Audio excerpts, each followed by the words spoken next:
attack really is, how it feels and looks like when it starts.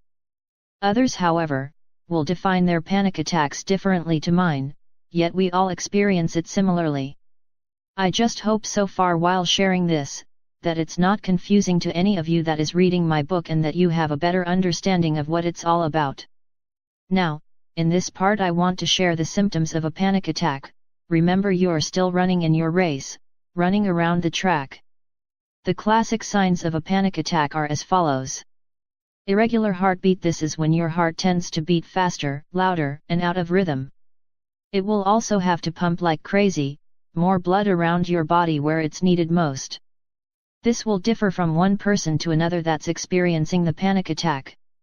These and many more are symptoms of panic attack. Allergy reaction. This is due to our throat closing up and making it harder for us to breathe, swallow, and consequently gasping for air. That will lead to the next classic symptom, which is itchiness and watery eyes, as well as sometimes a runny nose. Hyperventilating. This occurs when we have troubles breathing and that we're breathing fast, almost similar to when you suffer from asthma. Loss of control of breathing can be one of the classic ways for a panic attack to occur in people that suffer from this. Gaining our breathing again is quite important for everyone that suffers this. As we know, breathing is important and that sometimes we take it all for granted, as majority of most situations we face is of the mind, and the mind is the powerhouse and power tool of our body. The irregular heartbeat and hyperventilating is the most prominent one, as we are solely trying to focus on these before we may feel that we may be losing control, even if we thought we were in control in the first place. Dizziness. The oxygen and carbon dioxide in our blood, which is abnormal, is prompting our body to fight with whatever energy we have left. Sickness. Our stomach as well as some other parts of the digestive system will close down, but if we try to eat small amounts of food slowly, then we should hopefully be fine afterwards. Sweating. Numb feet and hands. Tips of our fingers and toes are blue. That's normal, as this is showing us that this is a lack of blood going through our body. Feeling faint and blackouts. Self-help and advice about how to cope with anxiety, panic attacks, and panic disorders. Let's be clear here and real, it's a disease that there has no cure, as this is an ongoing battle for most of us, and that it's for life. Yet, these anxiety disorders can be manageable, and with the right treatments, we can live a better life. In the 1980s, however, it was different than it is today. People were diagnosed with anxiety and anxiety disorders, and they were labeled as lazy, crazy, and making it up inside their heads. It's sad and true, however, about what's going on, and that it's just the world we now are living in.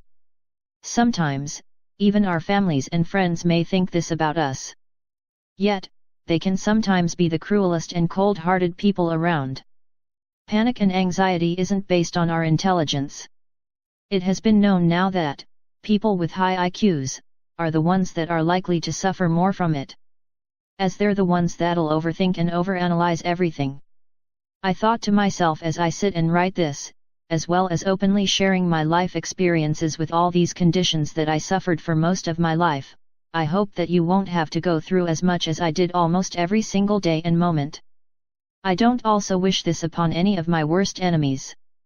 No one should have to go through what I went through.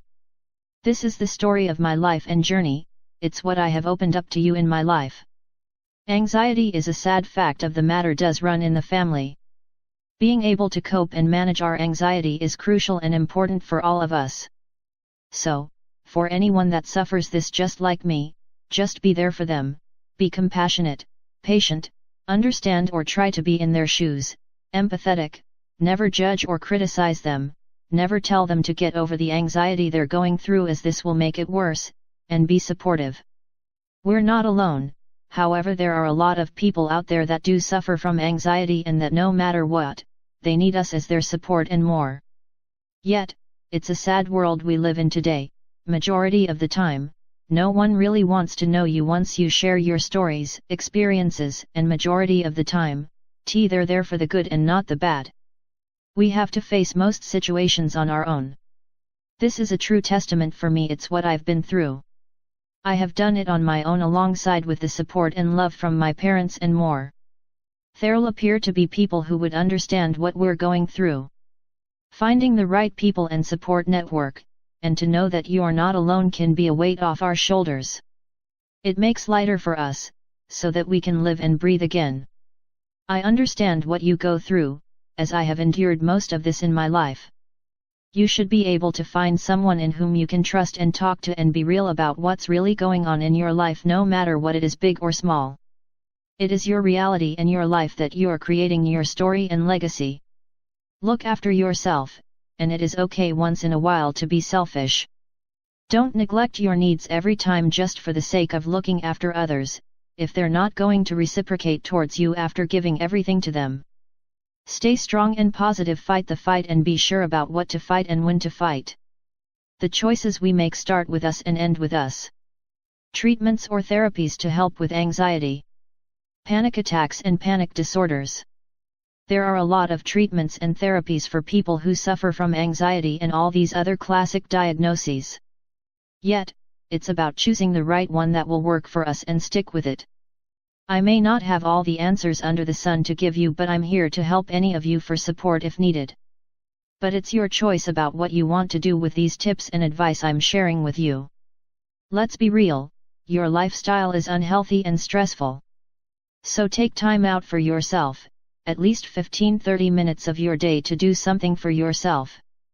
A relaxation treatment or beauty spa treatment or something like Tai Chi, karate, yoga, or some others, can reduce your stress as well.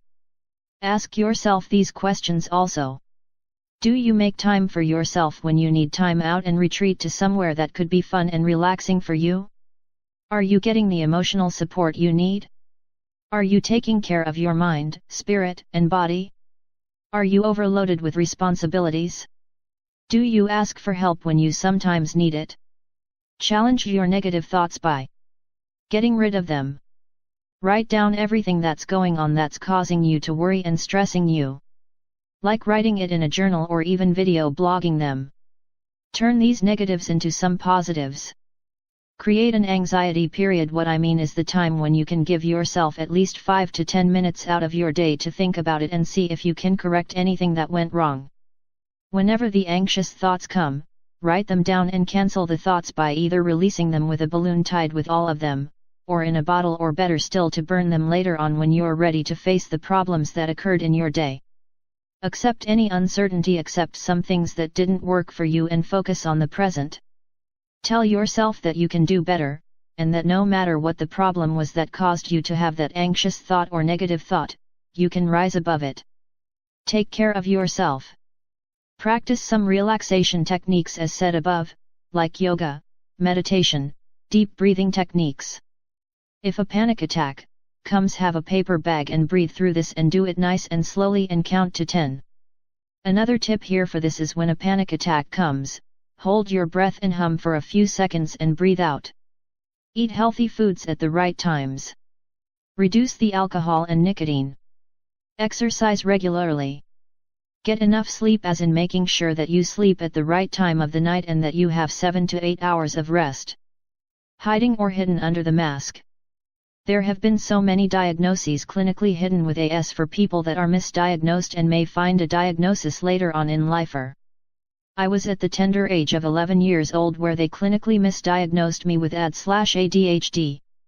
Before the right diagnosis came out, I was 16, 17, or 18. That was when I was diagnosed with AS with the lecturer who noticed that there's something different about me and that I went through spelled NZ tests. The specialist there told me and my parents before he passed on that there was something there but we'll need to do more tests. It was then I had to go through some tests, but after he passed on, it was hard to do more tests and whatever else at the time, due to the lack of funds from my parents. Yet, I knew that I had it after doing tests of my own as I self-diagnosed, like many others probably would. There are not much tests for adults with AS and there are a lot of reasons behind this. I not disclose this as I have my own reasons and beliefs here like anyone else has. As people with AS gets older, their thinking patterns and behavior will take a shift or make a change, and that will counteract with different mental health issues that I've been discussing. But I would like to say this: beware, AS isn't a mental disorder. However, it's more like a diagnosis and not a characteristic trait of some kind, as many people will and have made a mistake on this. However, it's a neurological condition. Mental health issues such as depression can be dangerous for people that are on the spectrum. However, this can hide between the traits of someone that is actually autistic, which will then lead to my deepest and greatest fear, and could be dangerous. Sometimes, I feel that if we get the right treatments and or therapies to whatever is needed at that right moment of time, then we'll be able to manage what we can do at that time or whatever we feel is right or fit. How can it be dangerous for people with AS or other autistic conditions? It's dangerous for people on the spectrum because it is a masked effect of all the other clinical diagnoses or symptoms or traits that autistics shows, and has similar features to depression. That will then turn into a mask effect, as clinical experts would say, and then the depression will mask an array of a certain trait or feature of AS or autism that'll then cause it to be difficult to diagnose and or to treat the underlying condition of AS or autism. This will then in turn become harder to detect or diagnose easily without having the right knowledge and research, as I feel and believe the earlier the detection and awareness of what's happening, the better the outcome it'll be for people with AS or autism it'll be. I'm now going to explain to you, to the best of my understanding and knowledge, how depression may play a part in masking up or covering up other diagnoses and more. Black and white thinking. As you're all aware that, or should be aware if you've watched my channel, I mentioned that how I see the world differently, which is sometimes either in black or white or colored, yet that depends on a lot of factors here. Despite it all, not in color or black and white, I tend to fit everything in a puzzle to see if it does or doesn't fit. I'm the type of woman that will tend to question some people's thoughts and actions toward me. I'll do my very best to fit in and blend in with others to a point where I've learned not to lose myself anymore through this. It's best to know who and what you are as a person. I learned also that despite how this world is alongside with the people in it, we shouldn't have to compete with others and just be ourselves really. I also have learned in myself right now with a missing piece of the puzzle that didn't fit, why it didn't fit. How can I fit the puzzle back together again? What can I do to make it better? And many more questions along the way. I do read now and again between the lines of people to what they're saying, as I've realized that sometimes the people that has been in my social circle says and do different things that will cause confusion, conflict, misunderstandings, and more to what you're doing. I sometimes, to the point while reading between the lines, end up giving myself a headache to read through people's behaviors, actions, and more. The way I love health science or just science in general, as well as other many interests that I have too, may be to some people an obsession, but it's not necessarily so. Sometimes, some patterns that I see can be easy to find and identify and solve it quickly, and other times, it might not be. Sometimes, when they're easy to find and identify, I'll put it into some groups or categories, law and order. Seeing things black and white, however, is how I may see things no matter what it may be. Despite the differences that we may have in seeing or viewing our different worlds, I hope that we can come to an agreement and mutual understanding, as well as just working through our differences together. What I've been through and seen is different from yours, so when things get though, some will just throw in the towel and walk away. How I see depression is not just a feeling, but it's a trial of our darkest moments, where negative thoughts creep into our minds and will either taunt or haunt us, or just give us so much hell that everything else will not make sense to us anymore at that time. Sometimes, how I go with my day, as I shared in my other chapter, is that I will recycle them into positive thoughts and then filter out the negatives. Even if there are negative people around me, I'll need to remove them away from me so that I can succeed and do what I need to do for me. This is just how I work, and many people may say to me, "Karen, no matter what and how you feel, you need people around you to help and support you." Yes, this is true, yet from what I've been through, I've always been trying to gain my confidence and independence back, as well as a lot of other personal interests that I've lost along the way, to make me a better, stronger, wiser and smarter young woman. Repetitive and obsessive thoughts. When thinking in black and white, as I said, it can be intrusive or even destructive, to the point where it will leave certain behavior